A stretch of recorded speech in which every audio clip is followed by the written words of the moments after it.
আমি অপার হয়ে বসে আছি, ওহে দয়াময়,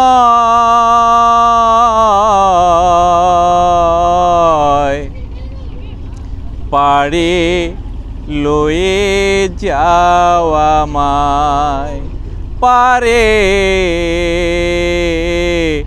লয়ে যাও আমায়।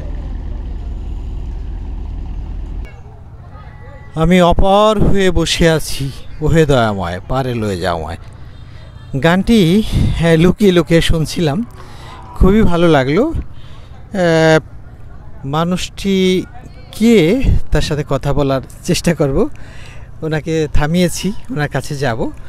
তো তার আগে দেখছি এখানে যেটা বাংলাদেশের সোনালী আঁশ পাট, এখানে পাট কাঠি এবং আপনার পাটও দেখলেন। একসময় সোনালী আঁশ ছিল, এখন আছে কি না ঠিক জানি না। তো এই মুহূর্তে এসে অনেক দিন পর এই পাট দেখতে পেলাম।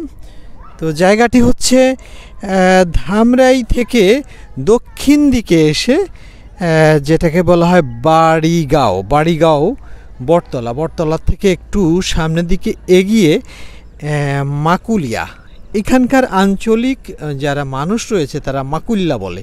সেই মাকুল্লা খেওয়াঘাট বা সেলুঘাট, তো এখানে পারাপার হয়। ওই দেখতে পাচ্ছেন, আমি যদি একটু জুম করে দেখাই, নৌকা ওই পারে আছে, ওই পার থেকে যাত্রী নিয়ে এই পারে আসবে। আর এই হচ্ছে সেই বহমান বংশী নদী, যে নদী এক সময় ছিল খরস্রোতা, কিন্তু সেই নদী কালের গর্ভে একেবারে নষ্ট হয়ে গেছে। কলকারখানার বজ্র এবং বিভিন্ন কারণে পানি দূষণ হয়ে একটি সুইসাইড স্পট হিসেবে পরিণত হয়েছে। অর্থাৎ আত্মহত্যা করার জন্য এই বংশী নদীর পানি যথেষ্ট, মানুষ এরকম কথাও বলে থাকে। তা দর্শক, এই যে সিঁড়িটি দেখা যাচ্ছে, ওখানে বসে এই মানুষটি গান করছিল, তাকে আমার সাথে রেখেছি, আমি ডেকে এনেছি, তার সাথে একটু পরিচিত হব এবং দেখি তার কাছ থেকে গান শোনা যায় কিনা। দর্শক, আমি প্রিন্স দিশারি কথা বলছিলাম, প্রথমে গান শুনছিলাম বংশী পাড় থেকে মাকুল্লা যে খেওয়াঘাট, অর্থাৎ মাকুলিয়া খেওয়াঘাট বা সেলুঘাট থেকে। তো এখানে এসে খুবই ভালো লাগছে। এখানে হাঁস খেলা করছে, এখানে সারি সারি নৌকা বাঁধা আছে, দূরেও নৌকা দেখতে পাচ্ছি। আর এখানে দেখতে পাচ্ছি ছোট্ট একটি ডিঙি। এই ডিঙিতে বসে এই ভাইয়ের গান শুনলে কেমন হয়? আসলে আননোন ফেস, কোনো দিন দেখিনি। ভাই যদি একটু নৌকায় বসতেন, নৌকায় বসে আপনার সাথে পরিচিত হই। আচ্ছা, আপনি তো লালনের গান গাচ্ছিলেন একা একা বসে। আচ্ছা, লালনের গান কেন? আপনার বাড়ি কি কুষ্টিয়া? না, আমার বাড়ি আসলে কুষ্টিয়া নয়, আমার বাড়ি উত্তরবঙ্গে। তবে উত্তরবঙ্গে গাইবান্ধা জেলা আমার বাড়ি। আমার নাম আনোয়ারুস সাদাত লুলু। আমি দীর্ঘদিন যাবৎ এই এলাকায় অবস্থান করতেছি। বংশী নদী আমার খুবই প্রিয়, আর লালনের ভক্ত আমি। লালনের গান, যদিও বা আমি পেশাদার শিল্পী না, তবে লালনের গানের কিছু কথা আমার সব সময় মনের ভিতরে ঘুরপাক খায়, এবং কোনো নির্জন এলাকায় বা আমি একা থাকলে হয়তো বা গুনগুন করে কখনো গাই। তবে আমি কোনো পেশাদার শিল্পী না।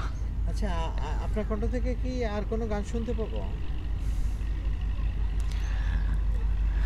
একটু গানের মুখ যদি একটুখানি। হ্যাঁ, বলা যেতে পারে, তবে আমি হয়তো বা দু একদিন।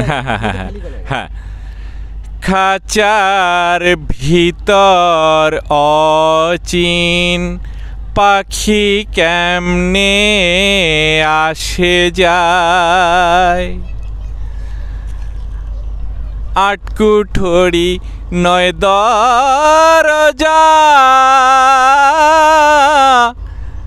মধ্যিখানে দরজায় আটা, তারু পরে সদর কোটা, আয়না মহল তার, কেমনে আসে যায় খাঁচার ভিতর অচিন পাখি, কেমনে আসে যায়। বাহ, আবারও লালন, খুবই ভালো লাগলো, পরিচিত হলাম একজন মানুষের সাথে। যা হোক, সে প্রফেশনাল শিল্পী না হলেও শিল্পী মনা, সে এই নির্জনে নদীর পাশে বসে গান করছিল, আমার খুবই ভালো লাগলো। তো আপনি কি কোনো মানে সাংস্কৃতিক অঙ্গনে কোনো ভূমিকা আছে কি না? আপনি কি নাটক বা কোনো কিছুর সাথেই জড়িত নেই? আমি অ্যাকচুয়ালি ছোটোবেলা থেকেই সাহিত্যাঙ্গনে আমাদের বিশেষ একটা পরিচিতি ছিল, কারণ আমি যেখানে জন্মগ্রহণ করেছি বা আমার পারিবারিকভাবেই আমি যখন ছোটোবেলায় লেখাপড়া করতাম, হাই স্কুল জীবন থেকেই আমার উপন্যাস, নাটক এবং ছোট গল্প পড়ার প্রতি ঝোঁক ছিল। এবং পারিবারিকভাবে যখন আমি ক্লাস 7-এ পড়ি, তখন আমাদের বাড়িতে বইয়ের সংখ্যা ছিল প্রায় 950। আমার বাবা একটা বেসরকারি কলেজের প্রভাষক ছিল, সেই সূত্রে আমার বাবা প্রচুর বই পড়তেন এবং নিজেও লিখতেন, এবং সমাজ সংস্কারক হিসাবে দীর্ঘদিন উনি কাজ করে গেছেন। সেই সূত্রে বই পড়ার প্রতি আমার একটা খুব নেশা ছিল। এবং আমার জন্ম যে এলাকায়, সেই এলাকাটাই সাংস্কৃতিক এলাকা নামে পরিচিত, গাইবান্ধার। তো সেখানে ছোটোবেলায় সেই সুবাদে নাটক করার সুযোগ পেয়েছিলাম, বা দেয়াল পত্রিকা আমাদের একটা ছিল, যেটার নাম ছিল উন্মেষ। ও উন্মেষ দেয়াল পত্রিকা প্রতি 3 মাস পর পর প্রকাশ পেত। দেয়াল পত্রিকা আমরা লেখা দিতাম এবং ওটার সম্পাদক হিসাবে দীর্ঘদিন আমি ছিলাম।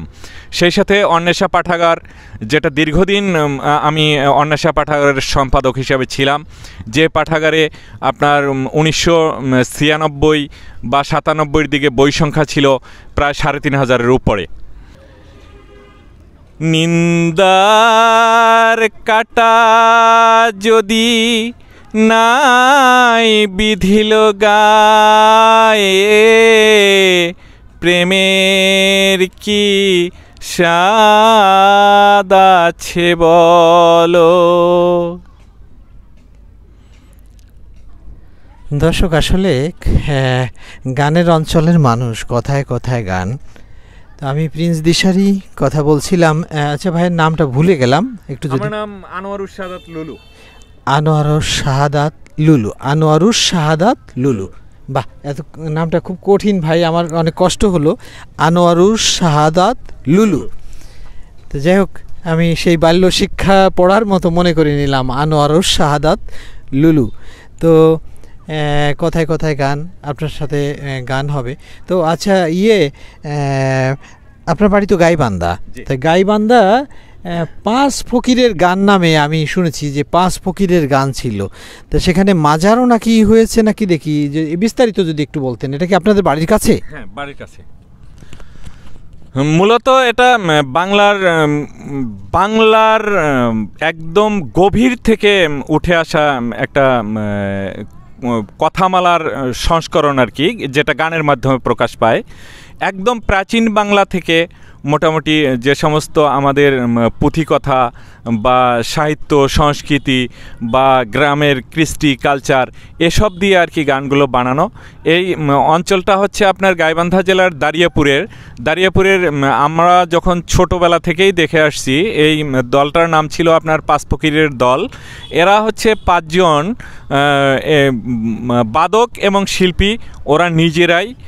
তো এখনও একজন দুজন হয়তো বা বেঁচে থাকতে পারে, অনেক দিন যাবৎ, যেহেতু আমি এলাকা থেকে বিচ্ছিন্ন, জানি না। তবে একসময় এটার খুবই প্রসার ছিল, খুব মজা করে মানুষ শুনতো, এবং এরা প্রাচীন কিছু বাংলার তথ্য গানের মাধ্যমে তুলে ধরতো। আচ্ছা, এখন যদি আপনার দেশে, আপনার সেই গাইবান্ধা সেই 5 ফকিরের গান, হুম, দুইজন বা একজন বেঁচে থাক, তাদের দল তো আছে, অবশ্যই। তো সেখানে যদি আমি যাই হ্যাঁ তাহলে কি আমাকে নিয়ে যাবেন?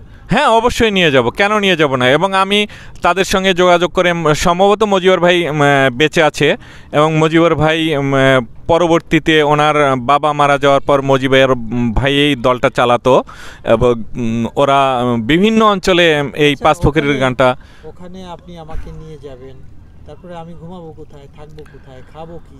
উত্তরবঙ্গের লোক, সবচেয়ে বড় বিষয় যেটা, আপনি রাত 12টার সময় উত্তরবঙ্গের লোক যদি আপনাকে রাস্তায় পায়, তাহলে দেখবেন যে আপনাকে বাসায় নিয়ে যাবে, নিয়ে গিয়ে খাওয়াবে, খাওয়ায়ে নিজের বিছানাটা ছেড়ে দেবে। আমি ফান করেছি, আসলে উত্তরবঙ্গের লোক অতিথিপরায়ণ।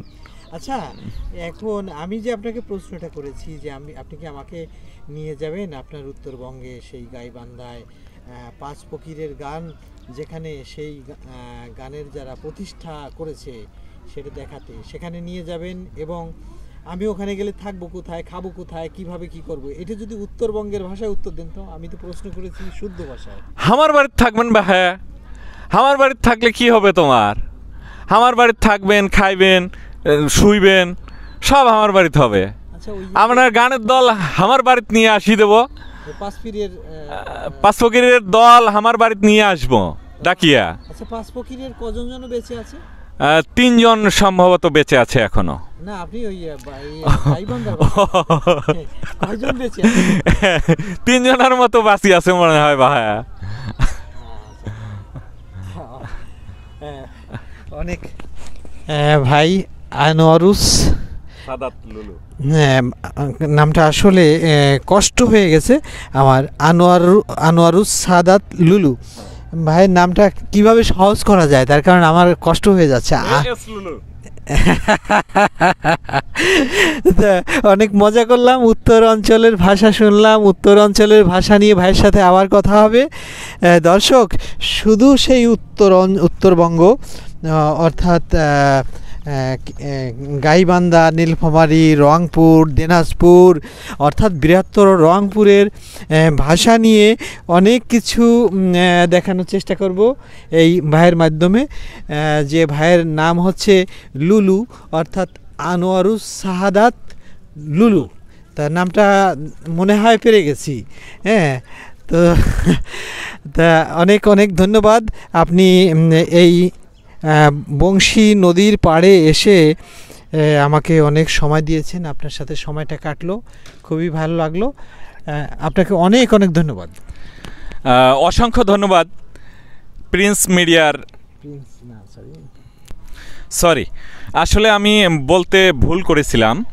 দিশারি মিডিয়ার কর্ণধার প্রিন্স দিশারি, উনি একজন আমার কাছে মনে হলো খুবই আলোকিত ব্যক্তিত্ব, এবং দীর্ঘদিন যাবৎ উনি সাহিত্য সংস্কৃতির সঙ্গে জড়িত।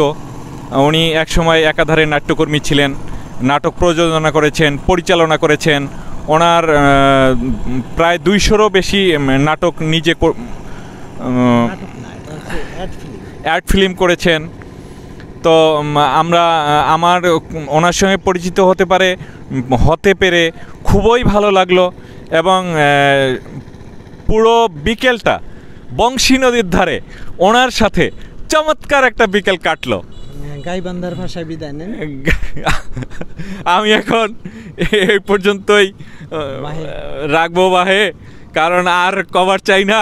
এখন বাড়ির যাওয়ার সময় হয়েছে বাহে, বিকেল হয়ে গেছে, আকাশও তো একটু মেঘ করছে। এখন যাই, তাহলে রাখি বাহে। আসসালামু আলাইকুম।